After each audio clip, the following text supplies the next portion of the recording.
इसलिए मैंने आपसे पहले ही कहा था कि मैं इस बात को मानने को तैयार नहीं हूं कि आजादी के 50 साल पूरे हो गए। मैं बराबर यही कह रहा हूं कि गुलामी के जो 500 साल शुरू हुए हैं वही कंटिन्यू हो रहे हैं। आजादी आई नहीं। और क्यों?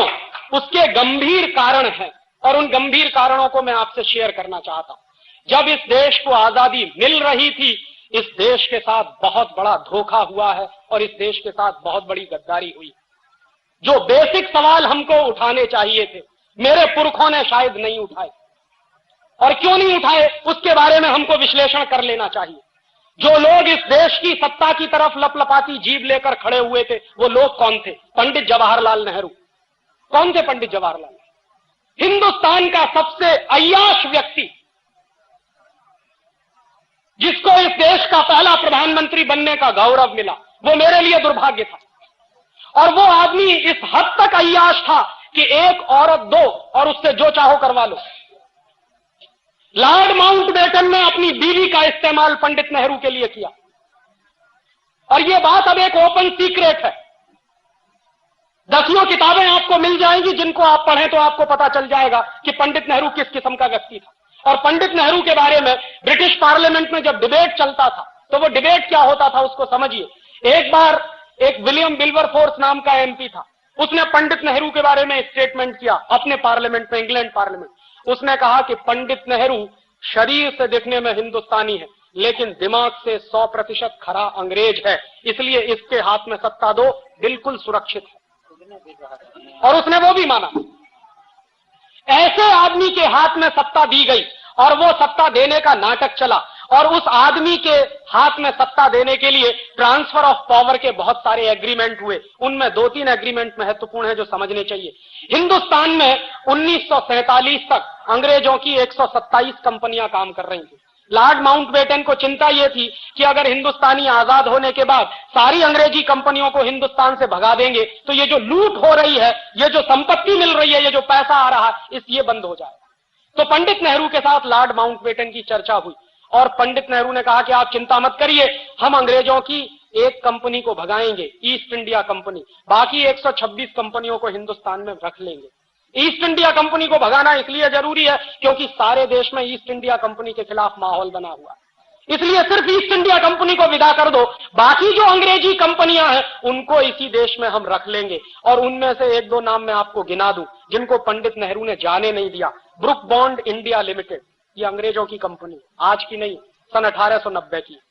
लिप्टन इंडिया लिमिटेड, ये अंग्रेजों की कंपनी, आज की नहीं है, सन 1892 की, आज से 100 साल 150 साल पहले की कंपनी। और ऐसी 126 कंपनियों को पंडित नेहरू ने बाकायदा ट्रांसफर ऑफ पावर के एग्रीमेंट करके अंग्रेजों की कंपनियों को रखा। तो आजादी का मतलब क्या था? ईस्ट इंडिया कंपनी को भगा देंगे और बाकी अंग्रेजी कंपनियां जो इस देश को लूट रही हैं उसको नहीं भगाएंगे। और इतना ही नहीं, उसके बाद दूसरी बात जो हुई वो उससे भी ज्यादा खतरनाक मैं मानता हूं। 1946 में इंग्लैंड की पार्लियामेंट में इंडियाज इंडिपेंडेंस एक्ट पारित हुआ, आजादी का कानून, भारत की आजादी का कानून। और मेरे जैसे नौजवान से अगर पूछा जाए तो हिंदुस्तान को ब्रिटेन के पार्लियामेंट से कानून पारित करने के बाद आजादी दी गई है, हमने आजादी ली नहीं। क्योंकि यह तो मैं बहुत बेचारगी की स्थिति मानता हूं कि कोई हमको कानून पारित करके आजाद करे। और पार्लियामेंट के नियम होते हैं, अगर मान लीजिए आज पार्लियामेंट ने एक कानून पारित किया और उस कानून के पारित होने के बाद हमको आजाद किया, कल को अगर वो पार्लियामेंट उस कानून को वापस ले ले तो हमारी आजादी का होगा क्या? इसलिए यह सबसे गंभीर सवाल था कि 1946 में इंग्लैंड का पार्लियामेंट अगर इंडियाज इंडिपेंडेंस एक्ट पारित करता है और उस एक्ट को पारित करने के आधार पर इस देश में कुछ लोगों का चुनाव होता है, जिनकी संविधान सभा बनाई जाती है और उस संविधान सभा के आधार पर कॉन्स्टिट्यूशन का निर्माण होता है। और कॉन्स्टिट्यूशन भी क्या बना है? 1935 में अंग्रेजों ने गवर्नमेंट ऑफ इंडिया रूल पारित किया इस देश पर शासन करने के। और 1935 का जो गवर्नमेंट ऑफ इंडिया रूल था वो हिंदुस्तान को उन्होंने अगले 1000 साल तक गुलाम बनाए रखने के लिए पारित किया। उस गवर्नमेंट ऑफ इंडिया रूल को आजादी के बाद हिंदुस्तान के संविधान का आधार बनाया गया। ये बहुत ही दुर्भाग्यपूर्ण था। दुनिया में कोई भी देश जब आजाद होता है तो पुरानी व्यवस्थाओं को बनाकर नहीं रखता, उठा के फेंक देता। फ्रांस भी अंग्रेजों का गुलाम रहा और फ्रांस ने 1790 में जब वहां क्रांति हुई और फ्रांस की आजादी आई तो फ्रांस ने अंग्रेजों का बनाया हुआ संविधान, फ्रांसीसी लोगों ने अंग्रेजों के बनाए हुए कानून सब उठा के फेंक दिए, तब फ्रांस आजाद हुआ। अमेरिका भी गुलाम रहा है यूरोप के लोगों का, और जब अमेरिका में आजादी आई, अमेरिका अपने सिविल वॉर से बाहर निकला और अमेरिका जब आजाद हुआ तो अमेरिका की आजादी के बाद भी वहां के लोगों ने अंग्रेजों के बनाए हुई जितनी व्यवस्था और कानून थे सब उठा के फेंके। तो मैंने मेरे देश के पुरखों से यह पूछने का सवाल है मेरा, और यह मेरा हक बनता है कि जिस 1935 के गवर्नमेंट ऑफ इंडिया रूल को अंग्रेजों ने इस देश पर शासन करने के लिए बनाया था, उसको हिंदुस्तान के लोगों ने फेंका क्यों नहीं उठा के, क्यों उसको हिंदुस्तान के संविधान का आधार बनाया? और जो संविधान अंग्रेजों के बनाए हुए कानून के आधार पर खड़ा हुआ है, वो संविधान इस देश का भला कर नहीं सकता, उस बात से मैं कन्विंस हूं। और आप देख लीजिए 1935 का गवर्नमेंट ऑफ इंडिया रूल मैंने निकलवाया और 1935 के गवर्नमेंट ऑफ इंडिया रूल को एक बाजू में रखा और हिंदुस्तान के संविधान को दूसरे बाजू में रखा। फर्स्ट एक्ट के 95 जो आर्टिकल्स हैं, अनुच्छेद हैं, उनकी भाषा जैसी की तैसी है, कॉमा फुल स्टॉप भी नहीं बदला गया उसमें। माने जो कुछ अंग्रेजों ने तय कर दिया था उसी को आजाद हिंदुस्तान के अय्याश प्रधानमंत्री ने हिंदुस्तान का संविधान मान लिया। ये आजादी कैसी आजादी? और उससे भी ज्यादा तीसरा गंभीर सवाल मैं ये उठाता हूं कि जिन कानूनों को अंग्रेजों ने हिंदुस्तान को लूटने के लिए बनाया था, वो कानून आज भी क्यों चलते हैं? 1860 में इंडियन पुलिस एक्ट बनाया और 1860 का जो इंडियन पुलिस एक्ट बनाया अंग्रेजों ने, वो जानते हैं क्यों बनाया? क्योंकि 1857 में बगावत हो गई थी, सारे देश में विद्रोह हो गया था। अंग्रेजों को डर लगने लगा था कि अगर 1857 जैसी बगावत अगर फिर से रिपीट हो गई तो हिंदुस्तान को छोड़कर जाना पड़ेगा। तो उस बगावत को दबाने के लिए अंग्रेजों ने पुलिस की स्थापना की और उस पुलिस को विशेष अधिकार दिए। उनमें से एक महत्वपूर्ण अधिकार था कि पुलिस वाले को डंडा पकड़ा दिया हाथ में, वो आज भी लेके घूमता। और वो जो डंडा पकड़ा दिया पुलिस वाले को हाथ में, उसके साथ कुछ अधिकार दे दिए। क्या अधिकार दे दिए? कि कहीं भी किसी भी जगह पर 5 से ज्यादा लोग इकट्ठे हैं तो उसको लाठी चार्ज करने का अधिकार है, बिना चेतावनी दिए लाठी चार्ज करने का अधिकार। अंग्रेजों ने 1860 में ये इंडियन पुलिस एक्ट बनाया अपनी सरकार को बचाने के लिए, ताकि इस देश में बगावत ना हो और इस देश के लोगों की पिटाई करने के लिए, क्योंकि वो अंग्रेजों के खिलाफ बगावत करना चाहते हैं। वो 1860 का बनाया हुआ इंडियन पुलिस एक्ट आज 1997 में भी चलता है। इसलिए मैं कहता हूं कि आजादी आई नहीं। और उसी साल में अंग्रेजों ने इंडियन सिविल सर्विस एक्ट बनाया। ये जो कलेक्टर होते हैं ना, ये जो जिलाधिकारी होते हैं, ये इंडियन सिविल सर्विस एक्ट अंग्रेजों ने हिंदुस्तान के गांव-गांव के लोगों से रेवेन्यू कलेक्शन करने के लिए, गांव-गांव के लोगों पर अत्याचार करके लगान वसूलने के लिए कलेक्टर की पोस्ट बनाई थी। वो कलेक्टर की पोस्ट आज 1997 में भी जारी है। 1860 का इंडियन सिविल सर्विस एक्ट आज भी चलता है। 1858 में उन्होंने इंडियन एजुकेशन एक्ट बनाया और इंडियन एजुकेशन एक्ट बनाने के पीछे लॉर्ड मैकाले की बहुत स्पष्ट योजना थी। लॉर्ड मैकाले ये कहा करता था कि इस देश को अगर हमेशा हमेशा के लिए गुलाम बनाकर रखना चाहते हो तो हिंदुस्तान की स्वदेशी शिक्षा पद्धति को खत्म करो, उसकी जगह पर अंग्रेजी वाली शिक्षा पद्धति लाओ। तो इस देश में शरीर से हिंदुस्तानी लेकिन दिमाग से अंग्रेज पैदा होंगे, और जो दिमाग से अंग्रेज पैदा होंगे वो इस देश की यूनिवर्सिटीज से निकलेंगे और वही लोग शासन करेंगे तो हमारे हित में करेंगे। ये 1858 में 1858 में अंग्रेजी सरकार ने लागू किया ये एक्ट, और उसी एक्ट के लागू होने के बाद कलकत्ता यूनिवर्सिटी बना, बॉम्बे यूनिवर्सिटी बना, मद्रास यूनिवर्सिटी बना।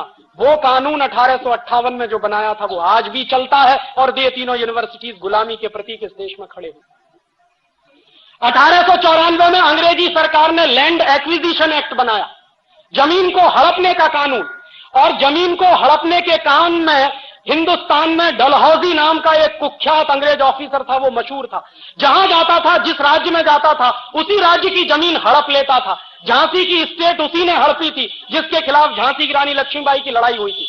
और झांसी की रानी लक्ष्मीबाई ने अंग्रेजों के खिलाफ जो लड़ाई लड़ी अपने स्टेट को बचाने के लिए, उस झांसी की रानी लक्ष्मीबाई को मरवाने का काम जानते हैं किन लोगों ने किया? ये खानदिया सिंधिया खानदान।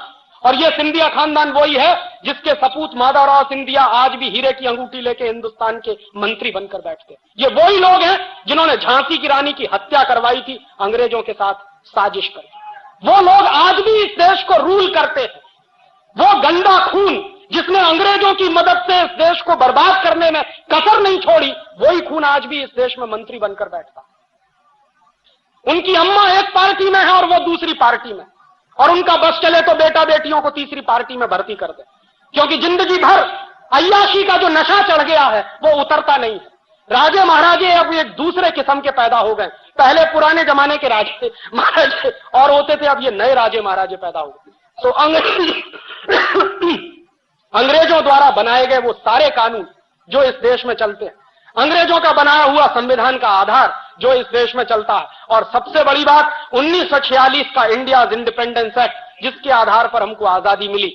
इसलिए मैं कहता हूं कि इस देश में आजादी आई नहीं, बहुत बड़ा झूठ और बहुत बड़ा फरेब आपके साथ हुआ। और एक आखिरी बात इस आजादी के बारे में और कह दूं, जब लॉर्ड माउंटबेटन इस देश को आजाद करने की बात कर रहा था तो इस देश के बहुत सारे ज्योतिषी थे, पुराने दस्तावेज मैंने बहुत इकट्ठे किए, और उनको जब मैं देख रहा था तो 1945 से इस देश में बहुत सारे ज्योतिषियों ने भविष्यवाणी करना शुरू किया, और सारे ज्योतिषियों ने भविष्यवाणी करना शुरू किया, और सारे ज्योतिषी इस बात पर सहमत थे कि 15 अगस्त 1947 की रात को आजादी ना ली जाए, वो दिन अच्छा नहीं है। उनके अपने कुछ कैलकुलेशंस होंगे, ज्योतिष का शास्त्र है, ज्योतिष का विज्ञान है इस देश में, और बहुत विकसित विज्ञान है, मैं मानता हूं उसको। और इस देश के उस जमाने के सारे बड़े ज्योतिष शास्त्री कह रहे थे कि 15 अगस्त 1947 की रात को आजादी मत लीजिए। पंडित नेहरू से मना किया था, सरदार पटेल से मना किया था, लेकिन ये सत्ता के मोह में इतने अंधे थे कि जो कुछ अंग्रेज कह रहे हैं वो ही मानो। और उस जमाने में एक फ्रांसीसी लेखक था, उसका नाम था डोमिनिक लापियरे। उसने लॉर्ड माउंटबेटन से एक इंटरव्यू लिया। डोमिनिक लापियरे ने कई किताबें लिखी, उसमें एक किताब है फ्रीडम एट मिडनाइट, और ऐसी ही उसकी एक दूसरी किताब है the division of India and Lord Mountbatten. उस दूसरी किताब में उसने लॉर्ड माउंटबेटन से जो इंटरव्यू लिया है वो छापा, और वो मैंने जब पढ़ा तो मेरा खून खौल गया। डोमिनिक लापियरे ने सवाल किया लॉर्ड माउंटबेटन से कि आप हिंदुस्तान को 15 अगस्त 1947 की रात के 12 बजे आजाद क्यों करना चाहते हो? ये काम तो दिन में करने के, आजादी लेने और देने के काम तो दिन में होते हैं, रात के 12 बजे तो दुनिया में सबसे ज्यादा कुकर्म होते हैं, आप ये क्यों करना चाहते हो? तो लॉर्ड माउंटबेटन का जवाब जानते हैं क्या था? लॉर्ड माउंटबेटन ने जवाब दिया है उस इंटरव्यू में कि मैंने जानबूझकर 15 अगस्त 1947 की रात को 12 बजे इस देश को आजाद करने का फैसला किया। क्यों? क्योंकि मैंने सारे ज्योतिषियों से पता किया है कि 15 अगस्त 1947 का दिन इस देश के लिए बहुत ही दुर्भाग्य का दिन है, और अगर उस दिन इस देश को आजाद किया जाए तो ये देश एक रह नहीं सकता, ये बटेगा, खंड खंड बटेगा।